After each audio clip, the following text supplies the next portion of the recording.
Election Day is now just a month away, and Tippecanoe County residents have a lot of options on the ballot this year. Star City News' Hannah Grace met with the candidates for sheriff to learn more about their platforms. Local elections are just around the corner, and this year there are two candidates on the ballot for sheriff.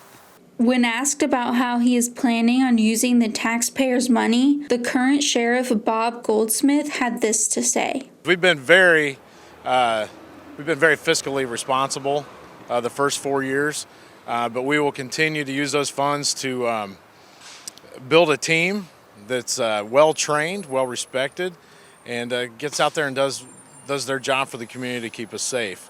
Likewise, we'll be using those funds to continue growing the programs that we have in our jail for the inmates. But yeah, we've been financially responsible now for 4 years, and I don't see that changing at all. Jason Huber also has the community in mind while looking at taxpayers' funds. Well, fiscal responsibility is always at the top of any elected official or appointed official from the county, and we want to be good stewards of that. We want to make sure that when we ask for money that it's for a purpose and not just because we want things, but it's going towards something. Obviously, crime prevention, making sure that our officers, our corrections staff, our administrative staff, our dispatchers all have the best equipment and are the best trained, and we want to make sure that any money that we're asking is to benefit, again, our agency, but also the community at large.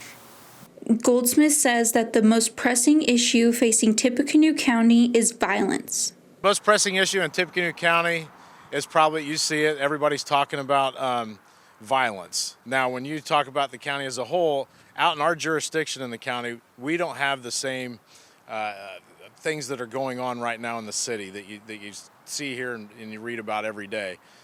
But we're not blind to the fact that eventually that's going to trickle out into the county. We want to do everything we can to stop that.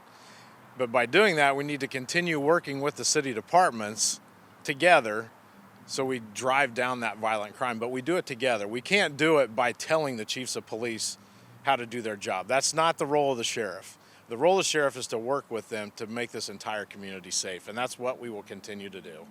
While this is what Huber sees as the most pressing issue. You know, some of our most pressing issues, they kind of all go hand in hand. Mental health and substance use, for justice-involved individuals or those within the criminal justice system, is obviously something that weighs heavy on not only our corrections staff, our dispatchers, as well as our officers on the street. We continue to see an increase in gun violence. We continue to see an increase in violent crime. Those are issues that we want to address head on. We want to keep our small town feel while we have some big city growth. In order to do that, it takes strong leadership and somebody at the top that has a vision, has a plan, and has the connections to be able to make all that happen. Election Day is November 8th, but early voting starts next week. Hannah Grace, Star City News, Lafayette.